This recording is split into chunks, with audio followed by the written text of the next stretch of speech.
Meus amigos, sejam bem-vindos à Old School House. E neste vídeo, eu quero falar sobre um amor genuíno. Um amor que devemos ter ao olhar para Jesus. Eu sei que já falei sobre contentamento em Deus, e não há um paradoxo quando falamos sobre sermos apaixonados por Jesus.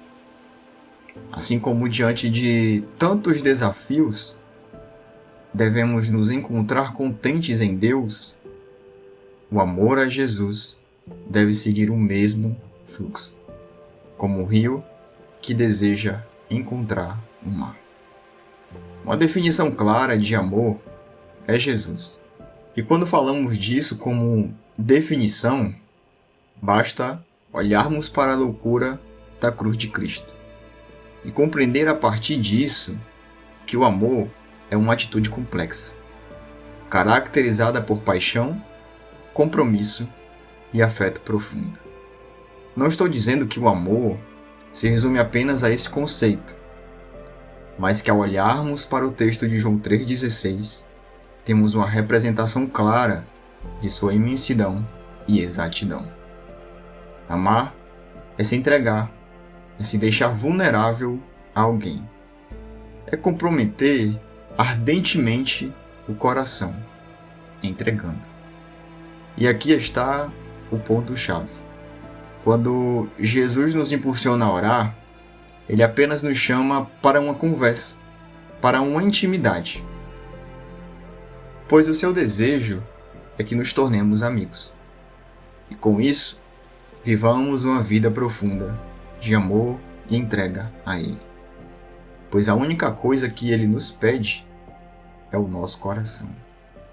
A vulnerabilidade diante do Senhor está na seguinte oração e postura: Senhor, não tenho nada de valioso, a não ser o meu coração.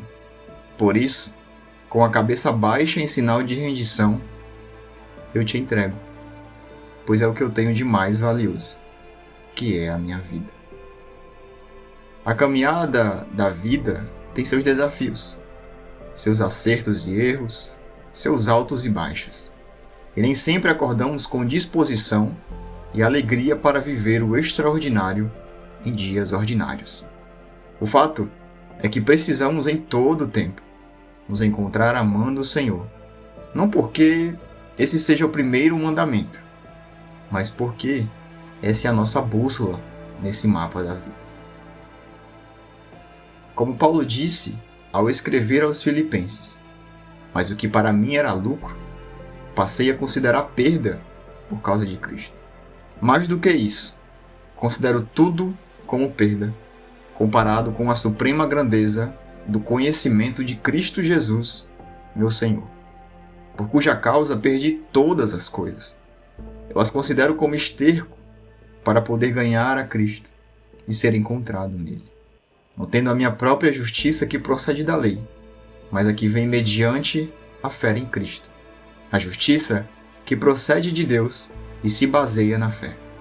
Quero conhecer a Cristo, o poder de sua ressurreição e a participação em seus sofrimentos, tornando-me como ele em sua morte, para de alguma forma alcançar a ressurreição dentre os mortos. Não que eu já tenha obtido tudo isso, ou tenha sido aperfeiçoado, mas prossigo para alcançá-lo, pois para isso também fui alcançado por Cristo Jesus. Irmãos, não penso que eu mesmo já o tenha alcançado, mas uma coisa faço, esquecendo-me das coisas que ficaram para trás e avançando para as que estão adiante. Prossigo para o alvo, a fim de ganhar o prêmio do chamado celestial de Deus em Cristo Jesus. Aqui se resume como devemos olhar para Cristo, pois nele vivemos, nos movemos e existimos. Por isso eu afirmo, diante de tudo nesta vida, continue olhando para Cristo, com um olhar de amor. Mesmo que pareça impossível algumas vezes, apenas olhe, pois o nosso viver está nisso, em conhecer a Cristo e ser encontrado nele. Que Deus os abençoe.